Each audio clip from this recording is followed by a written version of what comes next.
All right, our next chapter in the book that will forever change our ideas about the Bible is entitled Angels, and it's got the Hebrew word for angels here, pronounced malachims. Much has been written about these figures. However, the only certainty is that the term angel comes from the Greek aghelos, which means messenger, herald, correspondent. The traditional religious literature follows the Holy Scriptures, wherein they are described as intelligent beings superior to men and subordinate to God. They are also often called sons of God, inhabitants of the sky.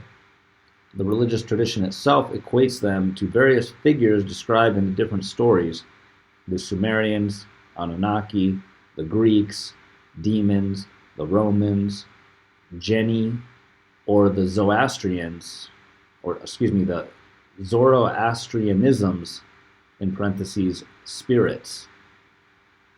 In the Old Testament, these figures are already present at the beginning of human life and make their appearance as guardians of Eden after the expulsion of the first humans in Genesis chapter 3, verse 24. They are also present they are also present again as Elohim's messengers in many events of the history of the peoples of Israel.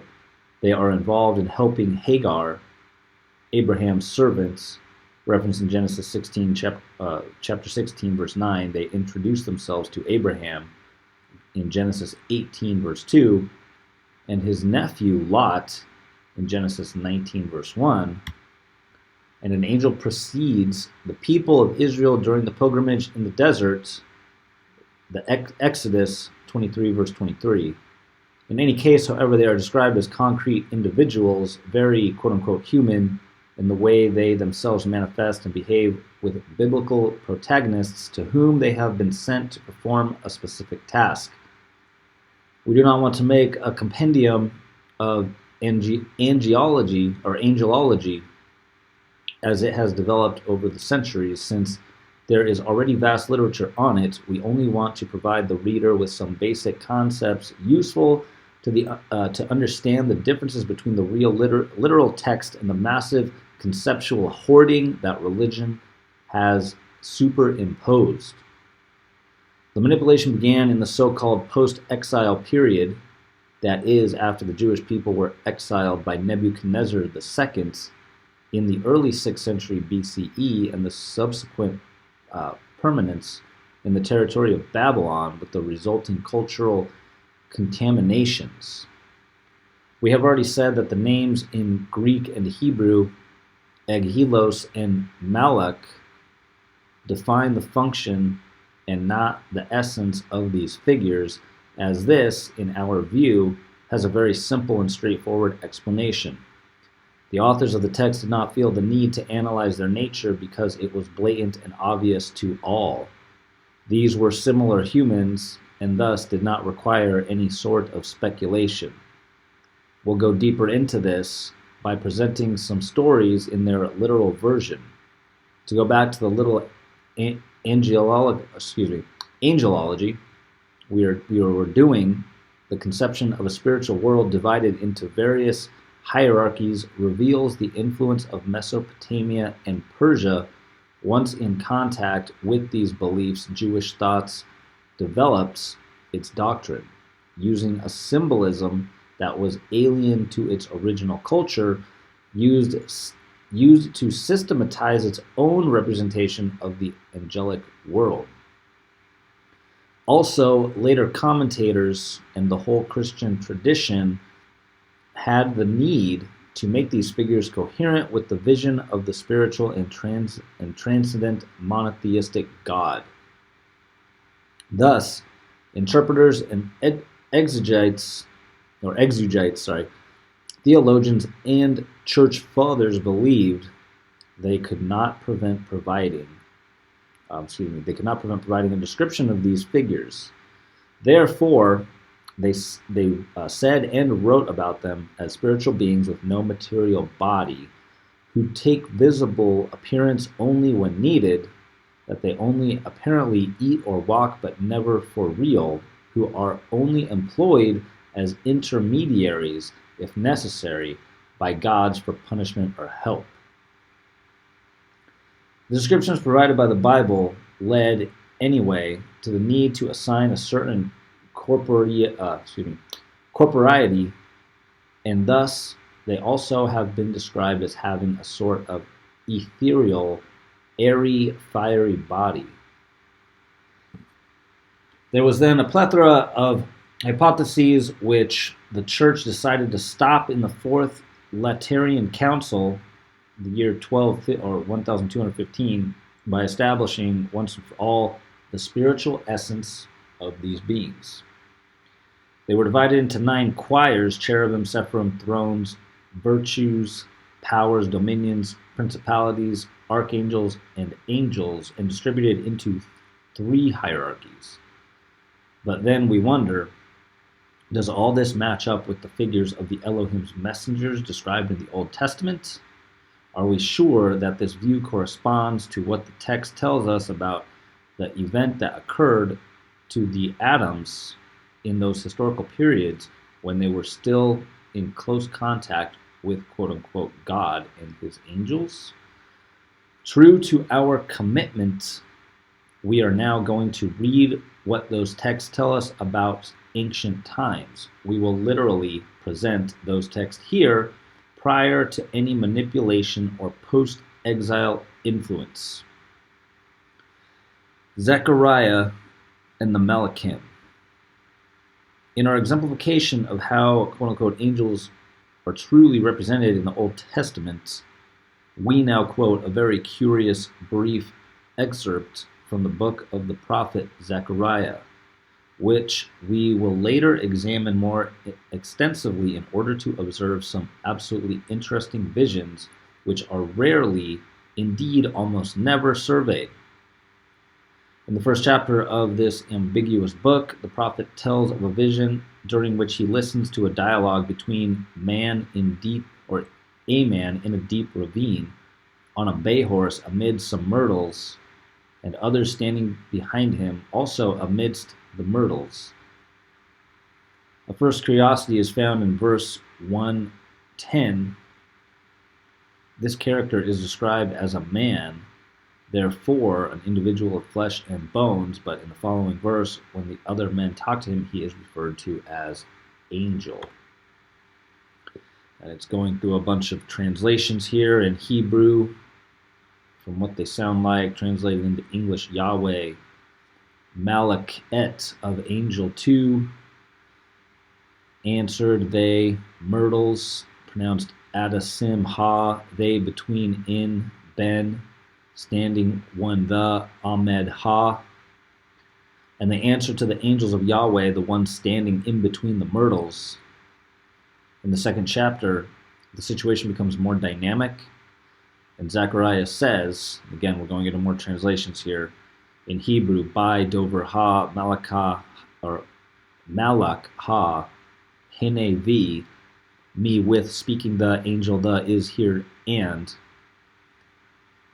then we've got Acher or Acher, another, Malakah u, angel, and Jotse, outcoming. Bunch more Hebrew words, and then this is reconfigured into, and here is the angel speaking with me, is coming out, and another angel is coming out to meet him. The second messenger, I screwed that up. Let me start over. The second messenger orders the former to give the young prophet information concerning Jerusalem, but the way he invites him to do so is definitely not that quote-unquote spiritual. Indeed, the order is, and then more Hebrew translations, young the two talk run, and then this is reconfigured, run talk to the young man. In this brief passage, we notice once again the obvious need for the narrator to give a precise description of place and situation: a deep valley, a field of myrtle, this Malach standing among the bushes, from where he later comes out, and a second Malach that does the same to meet the former and invites him to, quote unquote, run and talk to the young man. Thus, unavoidable questions arise. If it was not a description of a real scene, why did the narrator repeatedly stress the fact that the Malak was amidst, in between, within bushes of myrtle? Why did he have to make the two Malachims move to allow them to talk to him? Why on earth should a spirit tell another to, quote unquote, run to talk to someone? It is difficult to ignore the concreteness of the protagonist's actions, whose physical location and movements in the scene are hardly likely to be spiritually interpreted. A spirituality that certainly did not belong to the author of the text. Next section is entitled Abraham, the Lord of the Malachim. Now we analyze a story in which the Malachims are the protagonists. We have formerly said that the need to define spiritual beings has led commentators to state, among other things, that when they eat and move, they only apparently do so. We'll have a look at chapter 18 of Genesis and judge this alleged appearance, along with very unusual behaviors when attributed to pure spirits, in parentheses. Abraham is located near the Oaks of Mamre, a southern Palestine village along the road linking the north of the country with Hebron. The patriarch is sitting underneath the shade of a tent because it is the hottest hour of the day. He looks up. This is referencing chapter 18:2. And again, going into more Hebrew translations, the different words in Hebrew, how they sound and what they mean in English. Standing, men, 3, here, and, ran and, saw, he, and, place, his, at, before, tent, the, of entrance, at, them, meet, to, reconfigured here into the translation. And here are 3 men standing before his place. He saw them and ran to meet them at the entrance of the tent. We therefore have a flushed Abraham who, while resting under the shadow of his dwelling, sees 3 people in front of him and runs to meet them, a very detailed description of a quite normal contextual situation. When Abraham recognizes the uniqueness of these individuals, he bows down to the ground, calling them my Lord, in parentheses, Adoni, and asking them to stop over. First, it is hard to imagine that anyone could tell a spiritual vision to stop before proceeding, but there is much more. He tells them he will bring some water to wash their feet and invites them to lie down in the shade of the trees. Clearly, these quote-unquote divine messengers must have had some dirty, dusty, and hot. They must have had, indeed, the aspect of the individuals of flesh and blood who are walking in the almost desert area during the hottest hours of the day. Abraham knows that after resting one's needs to eat, Abraham knows that after resting one needs to eat, so he offers them some bread and they can consume before continuing. And what do these quote-unquote spiritual beings answer to an offer so obvious if made by human beings, but certainly absurd for an immaterial entities? Let's see 18 verse 5. And again, we go into more Hebrew translations here, what the words, or how they're spelled in Hebrew, what they sound like in Hebrew, translated into English. We have said, you, like as, do, in parentheses, will, you, and so. You will do so as you said. A complete expression saying in substance, and in parentheses, all right, go ahead. Thus, oddly, these spirits appreciated the chance to freshen up their feet and eat before continuing their journey. They were, in fact, aimed towards Sodom, in parentheses, where shortly we will meet them again. There was more than one, and this is also evident by the fact that at some point the group splits up.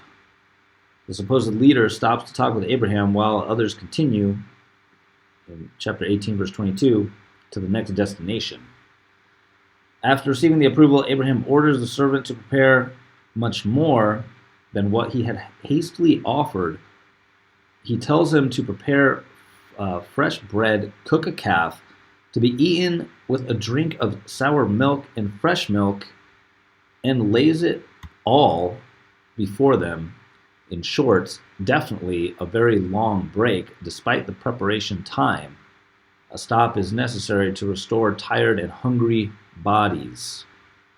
In fact, the narrator states, with an attitude typical of modern journalism that describes an event in detail, that he stood by them underneath the tree.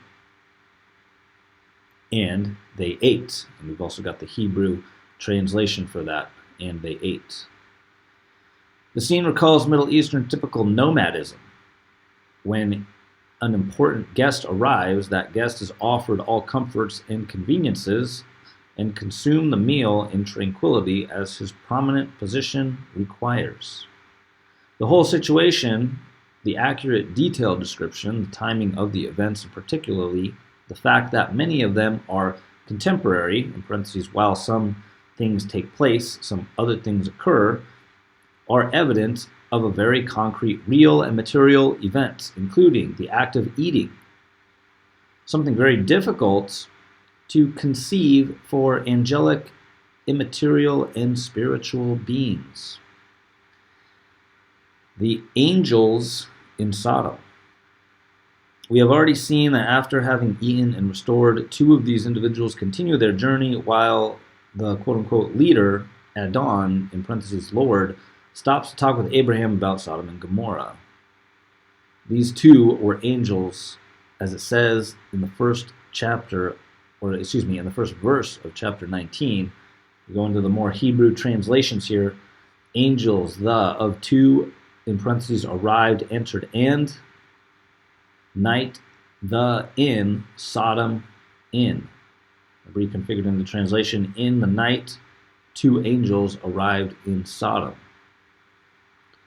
Here is background of the narrative's accurateness. It is high noon, and Lot, Abraham's nephew, is sitting near the city gate where the two stop. He recognizes them as belonging to the rank of Malachims, runs to meet them, and bows to their feet. We thus have further confirmation that it is not spiritual beings, but individuals who walk, take time to get from one place to another, and are seen arriving from afar. Then the ones who sees them runs to meet them as a sign of honor and respect. This has nothing to do with the tradition of the sudden, overwhelming apparitions. We are in the presence of a normal process of approaching two people walking quietly in a late and warm Middle Eastern afternoon. Lot offers them the same things as Abraham did. He wants to host them, giving them the possibility to wash their feet and spend the night in his home. Chapter 19, verse 2. The two, however, decided to do differently and tell Lot. Going into more Hebrew translations here. Night, the spend, which in Hebrew is pronounced Nalin, and then will, in parentheses, we, place open, square, the in Hebrew pronounced Rekhov ba, or Rekhov ba. We will spend the night in the square, in parentheses, open place. Lot insists that they join him and enter his home. He bakes unleavened bread, and they eat. This is chapter 19, verse 3. This is a real strange behavior for these quote-unquote spiritual beings who have discussions, consume the evening meal, in parentheses, that they already ate lunch, that they had already ate lunch with Abraham too, then consider several opportunities and finally decide where to spend the night. The story continues as the angels bed down for the night. A frenzied crowd encircles Lot's home and calls for the two guests and demands that Lot hand them over in order to abuse them. By the way, and in parentheses it says, by the way, can you even think to abuse pure spirits? Lot refuses and offers in return his two virgin daughters. But the people of Sodom do not listen to reason and try to break down the door to get hold of the angels.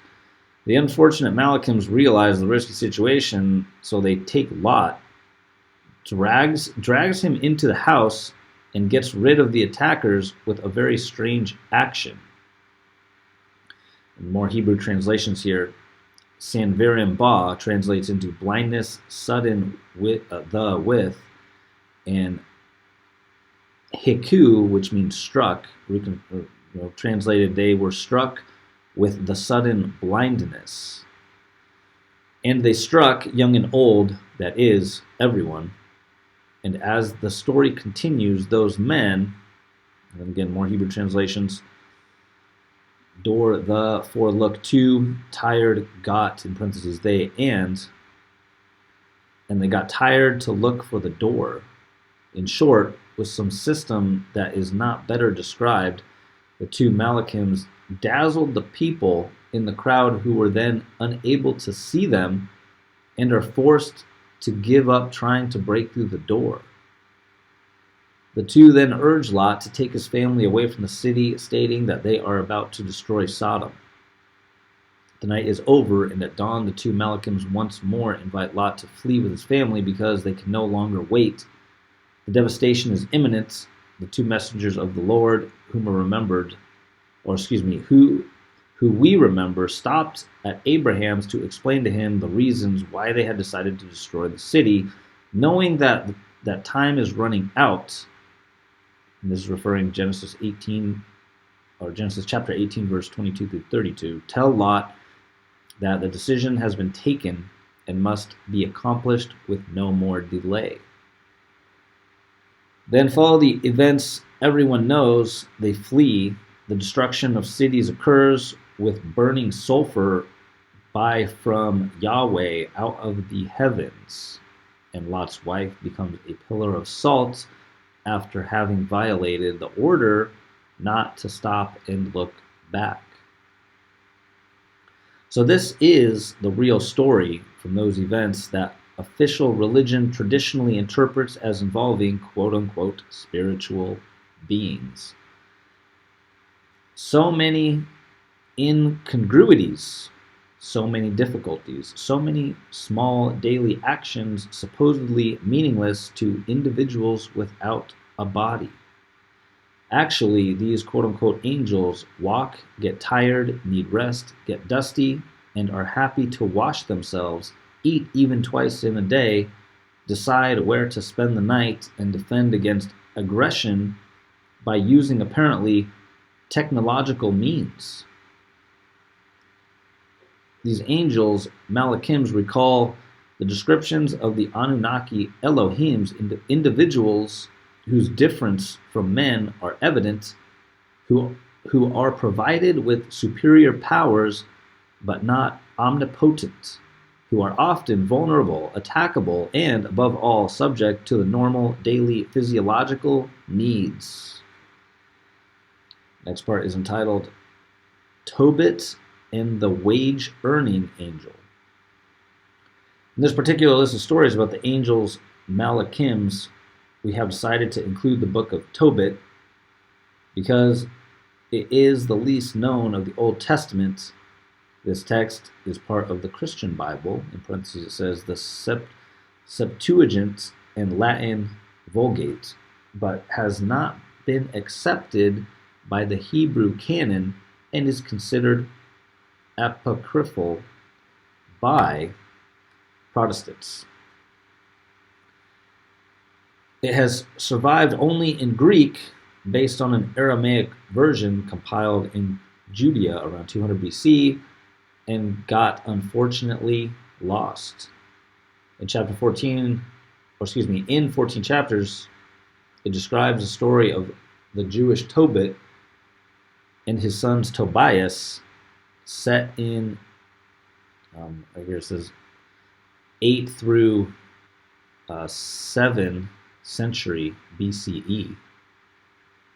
We must immediately affirm that this writing, the book of Tobit, is full of incongruencies and obvious errors, It blurs the period of Jews being exiled by Assyrians. It confuses the names of the Assyrian kings, and it distorts geographical distances. It is no coincidence, then, that only Catholics consider it a book inspired by God, as they do for all the other texts of the Bible. But since Catholics consider it inspired by God, we want to quote that some of the features describing an angel, a quote-unquote angel of God, namely the messenger, Aghelos, who accompanies young Tobias during his journey to Media. Lacking the Hebrew or Aramaic versions, we cannot show the unusual literal translation, so we just quote the passages about the angel's characteristics and behavior. This messenger of God is called Raphael, whose name in Hebrew, Raphael, with an F, in parentheses it says W-A-F, meaning L, which in parentheses means God, has healed. El God, in parentheses, has healed. He himself claims, in chapter 12, verse 15, to be one of the 7 angels who have the opportunity to be directly before, quote-unquote, God. To accompany Tobias on his journey to Rages, however, he uses a different name and chooses to be identified as Azariah, son of Ananias. Let's examine the extracts that concern him, in which this messenger, and it goes through a list of bullet points here.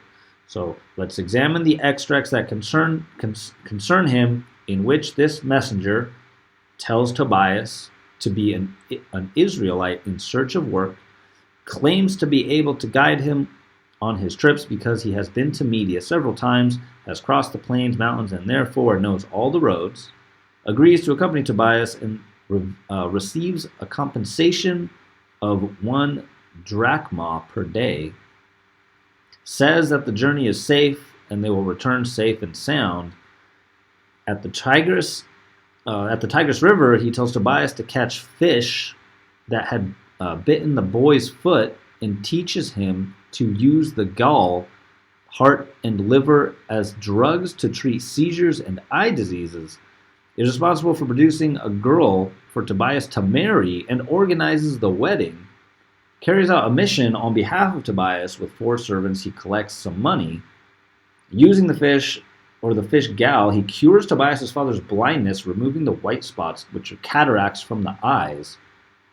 Finally, he reveals his true identity as the Lord's messenger, and he urges Tobias to write down what has happened and then ascends until the onlookers can no longer see him. A lot of bullet points there. Recalling what has been said in the opening of this chapter about the exegetes' descriptions of angelic features, we noted that some of them said the angels only, quote-unquote, apparently eat. Very likely, their consideration is inspired by the fact that Raphael himself tells Tobias' family that when they saw him eating, in fact, he was not eating anything. Next part is entitled The Angel Who Does Not Eat, and in parentheses it says earthly food. Talking about angels who refuse to eat earthly food, in the book of Judges we find the story of an angel, Malach, who refuses to eat food prepared for him by the future parents of Samson, to whom he reveals that they are going to have a child destined to be consecrated to the Elohims. When the future father of Samson invites the messenger to stop and get food, the latter tells him in Judges 13, verse 15, "Even if I stay at your place, I will not eat your food," and invites him to instead offer it in sacrifice for Yahweh. And after refusing to reveal his name, the Malach ascends and disappears from their sight, terrifying them. Levitation of a spiritual being, or simply being much more technologically equipped, the Malach takes off with an aircraft, or with an aircraft, and that's a question mark. He's asking the question. And then next it says, the destroyer, in parentheses, exterminator. We now have to make notes that will appear as a manifest to the reader who wants to master the information and will read all quoted text. Malakim's presence often strikes fear and terror. It is rarely appeasing, and many of those who see them believe they will not survive the event. So we are very far from that poetic vision kindly describing angels as beings of light, always quote-unquote positive apparitions, entities that always and in any case protect those who are entrusted to them.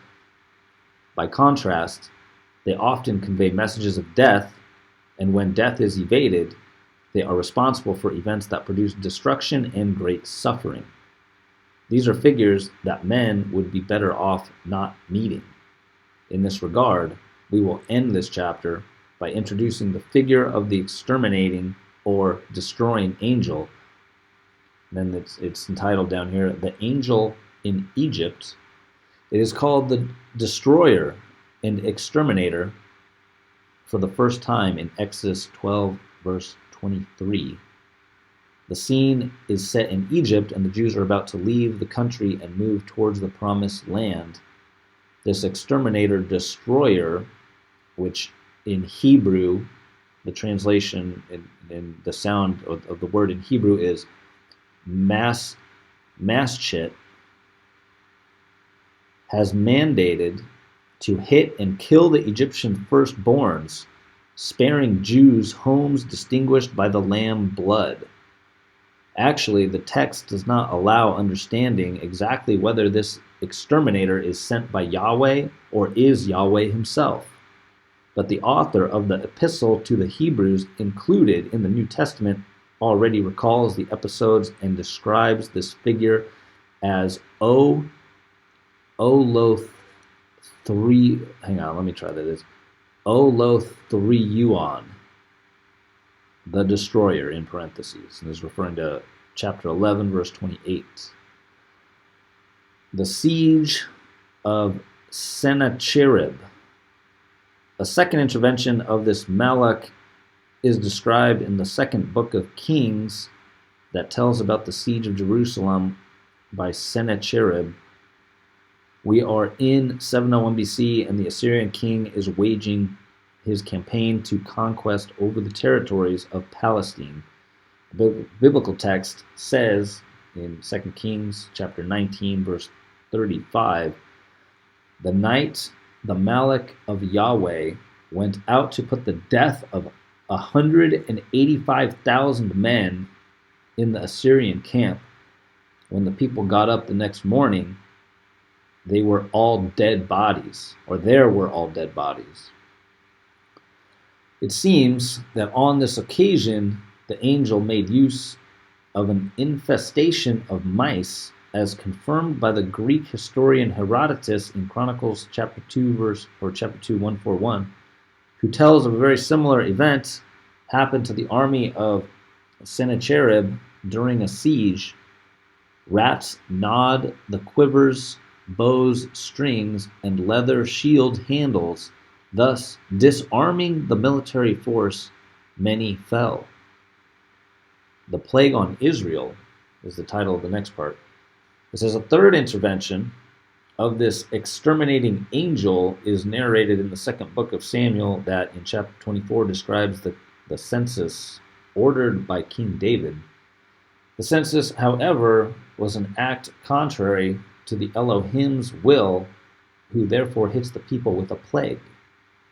The text says, with the same journalistic accuracy, we have already noted elsewhere that it was the time of the barley harvest, referring to Samuel, the book of Samuel, and that 70,000 men died in the territory between Dan and Beersheba. The angel then stretches out his hand towards Jerusalem to devastate it, but Yahweh feels pity for the people and orders the angel Malak to stop. The important fact is that up to this point, we may think that the story is but a figurative representation of God's will, a sort of personification of his will, but the verse 16 contains a surprising clarification. We're going into more Hebrew words translated into English. Was he Yahweh of messenger and Jebusite, the Aruana of Yard at, reconstructed here in the translation as the messenger of Yahweh, was at the yard of Aruanas, the Jebusite. Suddenly then, a story that could be read as a symbolic representation becomes concrete and precisely located in a common, unremarkable place, devoid of any value. The angel is in a barnyard. We also know that this yard is located on Mount Moriah, overlooking the ancient Jebusite settlements, which would later develop and become the city of Jerusalem, the capital of the kingdom of David. Indeed, the story continues, saying that David saw Malach in the act of hitting the people and asked God to spare him, since it, in parentheses, he, was not to blame for the consensus or for the census. He and his family, in fact, were the responsible ones. Thus, the king of Israel receives the order to erect an altar right in the barnyard. And the historicity of the story goes on to describe David ascending Mount Moriah, accompanied by courtiers. Aruana, the landowner, leans over, sees, and joins the parade. David buys the land and the animals for 50 silver shekels and builds the altar as he has been ordered. And the scourge ceases. The story is also narrated in the first book of Chronicles that even adds some more details. The Malach stood by the barnyard of Aruana, the Jebusite. David looks up and sees him standing between the earth and the sky. When David goes to Aruana, he was threshing the wheat, it says in parentheses, threshing the wheat, and sees him with Malach. Aruana's children, terrified, hide while the farmer approaches David.